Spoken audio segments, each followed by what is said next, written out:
Сайн байцгаана уу бүгдээрээ JavaScript хэлийг сурцгаая. JavaScript хэлийг програмчлалын хэлийг сурахаас өмнө ямар хэл гэдгийг тань мэдцгээе. JavaScript гэж яг юу юм бэ? JavaScript гэдэг нь дэлхий дээр хамгийн их бүргэн хэрэглэгддэг програмчлалын хэлүүдийн нэг юм аа. Вебсайтыг бүтээхэд 3 гол тулгуур байдаг. Тэр нь HTML, CSS, JavaScript.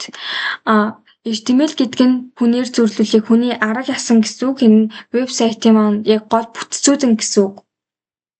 Харин CSS гэдэг нь тухайн вебсайтын өнгө буудаг стайл дизайныг нь CSS-ээр хийдэг.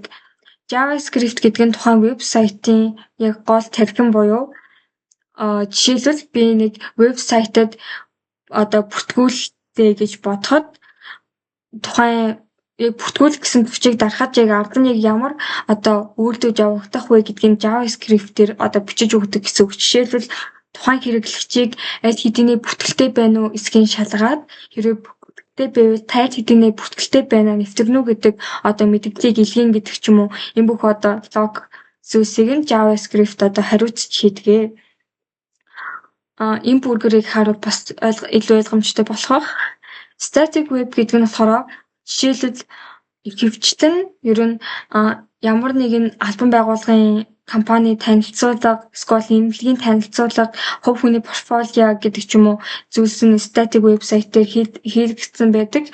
Энэ нь зөвхөн яг хэрэглэгчид бид нар зөвхөн тухайн вебсайтыг уншиж танилцсан өөр ямар нэгэн үйлдэл хийж болдоггүй. Тийм вебсайтыг static website гэдгээ. Dynamic website гэдэг нь мэдээж static website-ийн шал эсрэг нь гэсэн үг.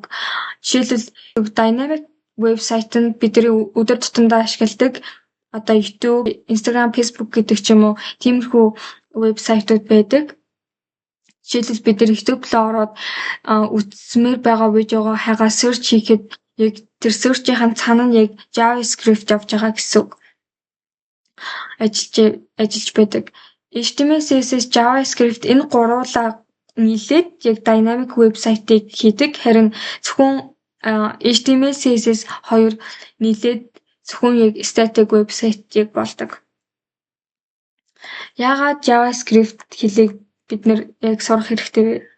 JavaScript нь бүх орчин үеийн веб хүчээр ажилладаг. Иймээс нэмэлт програм суулгамжгүйгээр шууд веб хөгжүүлэлт хийх боломжтой. Тэгээ JavaScript-ыг сурснараа front-end, back-end, эсвэл full stack хөгжүүлэгч болох боломжтой. Мөн JavaScript нь зөвхөн вебсайт хөгжүүлэхээс гадна утасны аппликейшн, компьютерийн програм зэргийг хийж болдог. JavaScript-ыг хаана ашигладаг вэ? JavaScript-ыг website development дээр ашигладаг. Вебсайтуудыг хийхдээ яг тэрэн дээр ерөн бол JavaScript-ийн голцоо яг тэр лог зүйлс дээр нь ажилладаг гэсэн үг. Харин backend development дээр нь болохоор Node.js хэмээх технологийн тусламжтайгаар серверийн тал буюу backend хөгжүүлэлт дээр нь ашиглах боломжтой болсон. Backend гэдэг нь болохоор хэрэглэгчдэд шууд харагддаггүй. Ч гэсэндээ вебсайт аппликейшны ард нь ажиллаж байдаг тэр хэсэг кодыг хэсгийг хэлдэг. Жишээлбэл хэрэглэгчийн мэдээллийг хатгалах, нэвтрүүлгийг шалгах гэдэг ч юм уу өгөгдлийн сантай холбогдох эсвэл API боловсруулах зэрэг ажлуудыг backend хариуцдаг. Мөн тоглоом болон mobile applications-ийг хийх боломжтой. Тэгээд JavaScript-ийг сурсны дараа та яг юу хийж чадах юм бэ гэвэл ер нь өөрийнхөө хүссэн вебсайтыг хийж чадна. Гэхдээ энд бол ингээд жишээ аваад нэрлсэн байгаа. Шилдэгтэй цаг агаараа хэмжижсэн. Анхаарал хандуулсанд баярлалаа. Дараагийн хичээлээр уулзцгаая.